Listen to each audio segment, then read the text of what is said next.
are some spaces on a model railroad that simply no commercial kit is going to fit, like this corner scene with a curved backdrop on my layout. Well, I want to show you how I customized a structure kit not only to get the configuration I needed, but also to fit against this curved backdrop on Ron's Trains and Things right now. Hi, I'm Ron of Ron's Trains and Things. Every model railroad layout has some spaces where you need a structure or some sort of a scenic element that just won't fit in the space. This is exactly why we often resort to using building flats along a backdrop, or we may truncate or selectively compress a building, or we may resort to scratch building or kit bashing a structure to get something completely unique that will fit in the space that we need and provide the structure that we need. Well, that was exactly the case with this corner of my layout that has a curved backdrop, but I needed a grocery warehouse to fit into that space. So today, I'm going to kit bash and customize something completely unique using a Walthers kit that's going to fit into this space. But really quickly, before we do, I just want to remind you that my new website and blog are live, and you can find them at ronstrainsandthings.blog. I write a new blog post every Monday, and I hope that you will catch up with those. I think that you will enjoy them. Also, my new monthly newsletter is now available, and it's also available at the same website. That newsletter will give you original articles, some product reviews. It'll give you sneak peeks and updates of things that are happening on the channel and more. I know you're going to want to get it. It's completely free, and you'll find where to get that newsletter at the website, ronstrainsandthings.blog. Finally, the Ron's Trains and Things Crew Lounge is a happening place, and there is a lot of fun that's going on there. I want to invite you to be a part of the community, Ron's Trains and Things Crew, at the Crew Lounge on Facebook. There you can share pictures of what you're doing, you can ask and answer questions, and just hang out with other model railroaders and fans of the channel. That link is in the description down below as well, and I hope that you will join us. Now, let's head over to the workbench and let's get started kit bashing a structure. This video is brought to you by Midwest Model Railroad. With 15,000 square feet of inventory and one-day shipping, whether in person or online, they are your one-stop model railroad shop. MidwestModelRR.com, link in the description. Here is the space that I'm working on today. Before I expanded the layout, this space was Universal Forest Products, a lumber and hardware distributor. When I expanded the layout, however, I moved Universal Forest to the other side of this highway, Loop 820, and this space became the trackage for a grocery distributor, Del Monte Foods. This is not a cold storage facility, but rather a dry goods warehouse for canned food. My first step was to create a template for the size and shape of the space that I had available. I marked on the benchwork where the corner of the building needed to be, and I then took a sheet of paper, lined it up with the mark and along the track at the right spacing, then folded and marked the back edge of the template along the backdrop with a pencil.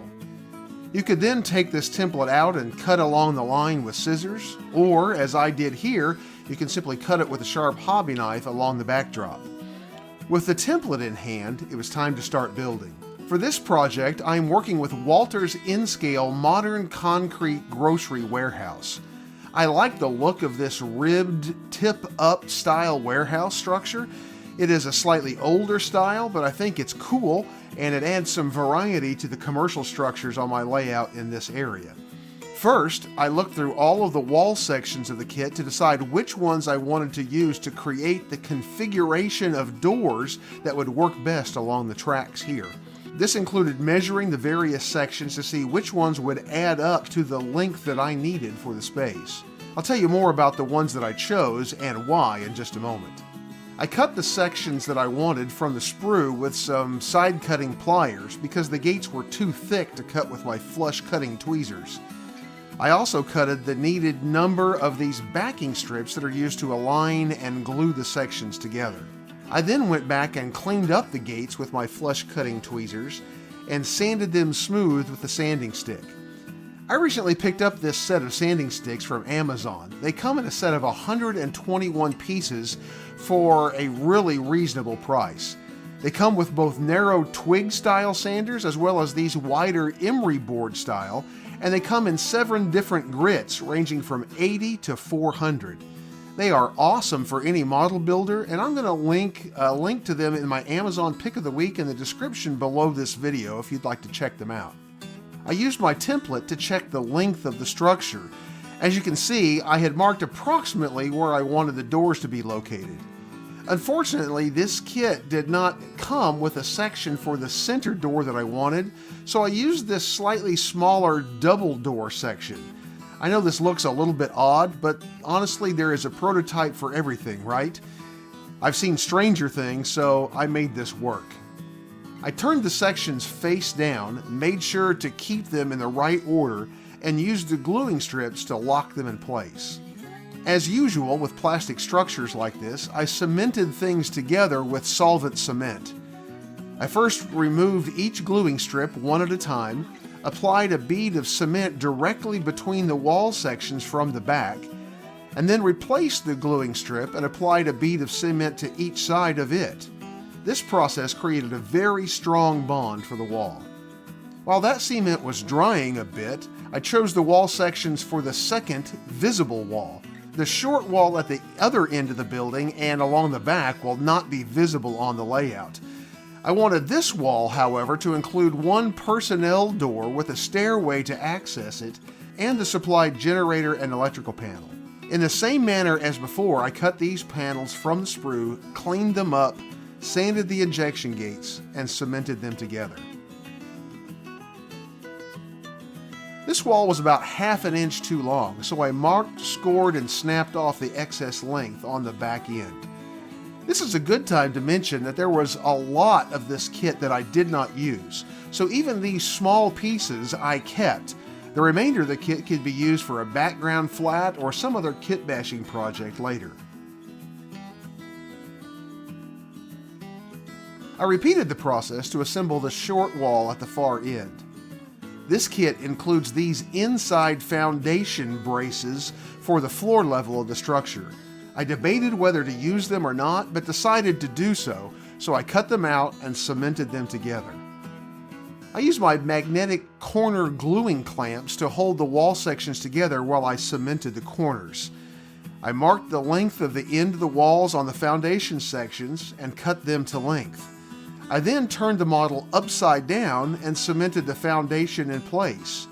There is a ledge on the bottom of the walls to set on the foundation. Before cutting and installing the rear wall, I had to carve away a little bit of the molded-on support bracing from the back ends of the end walls. I then measured the exact height and length of wall that I needed for the rear. This wall runs at an angle, so it's not the same length as the front wall that I had already built. I cut that rear wall from a sheet of large format 40,000 inch thick styrene, sanded the cut edges to remove any burrs or imperfections. I test fit the rear wall and cut away a corner of the foundation to accommodate it. The rear wall was a little flimsy, so I braced it with a piece of 1/4 inch square stock basswood that I had on hand. I glued it to the wall with gel CA. Again, the only purpose here is to make the wall more rigid. When that had had time to set up, I installed the wall with the brace to the inside, checking the alignment of the roof supports and cementing it at the corners to the other wall assembly. I cut the stairs for the personnel door from the sprue, sanded it smooth, and cemented it to the wall underneath the door. The roof for the kit comes in 2 sections. I removed these from the sprues, sanded the edges smooth, and then cemented them together from the bottom using the gluing strips that were provided. I sanded this top seam smooth with a 400 grit sanding stick. When the cement had a few minutes to set, I used my template to mark the shape of the roof to fit the curved backdrop.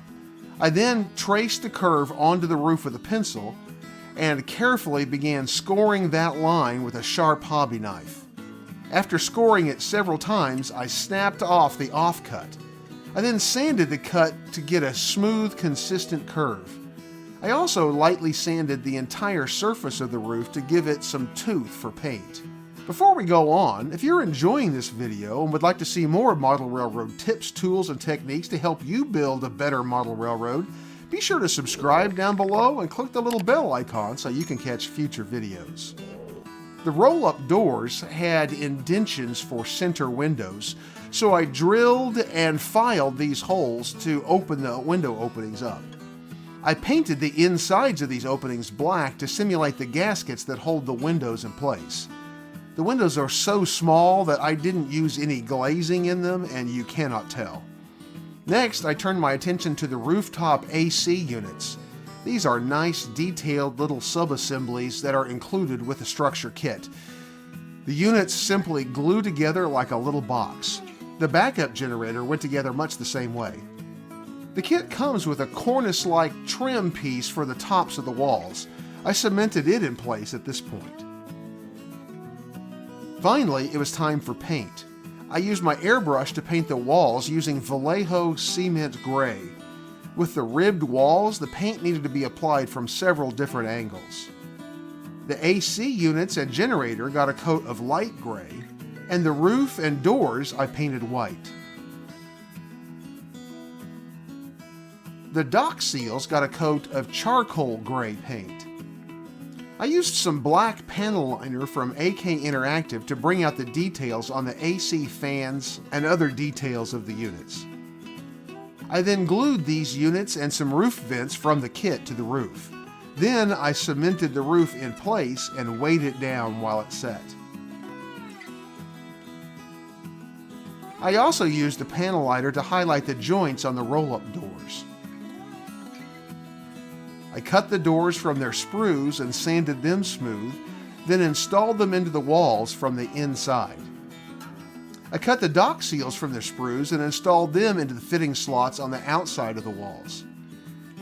After gluing the doors and dock seals on, I applied a light weathering to the walls using a black-brown wash. I was careful not to do too much here. I weathered the roof with some acrylic paint washes using various grays and browns. I tried to think about areas where water might tend to pool on the roof, especially around the air conditioners and roof vents. I used a lot of water with these washes to keep them translucent and to allow flood lines to form.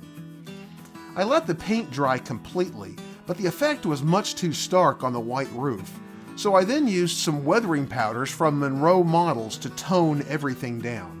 I used white to tone down the weathering I had already applied, and a combination of rust and white to dirty up the rest of the roof, blending all of the weathering together for a much more natural look. I found a Del Monte logo online that would make a good sign for the end of the building. I was out of decal film, so for a temporary stand-in, I simply printed it on paper. It will look much better and the colors will be more vibrant when I get some decal film and reprint it. I cut the sign to size, then glued it to a scrap of 20 thousandths inch thick styrene with canopy glue. I then trimmed the styrene around the paper sign and glued the sign to the end of the structure, also with canopy glue. This will be easy to remove whenever I make the permanent sign. Also, I want the sign to fit perfectly across 3 ribs of the wall, and as you see, this one is slightly oversized, but it'll do for now. Then I set the model into place on the layout, and voila! A great-looking rail-served warehouse structure that fits the space and the curve of the backdrop nicely. To see more videos about kit-bashing structures and other model railroad content, check out the links on your screen. Remember that Amazon Pick of the Week in the description down below, as well as the other links to my website, newsletter, and the Crew Lounge. And join me on Fridays as I bring you even more great model railroad videos, and I'll see you on the next video. 10, Lizzie?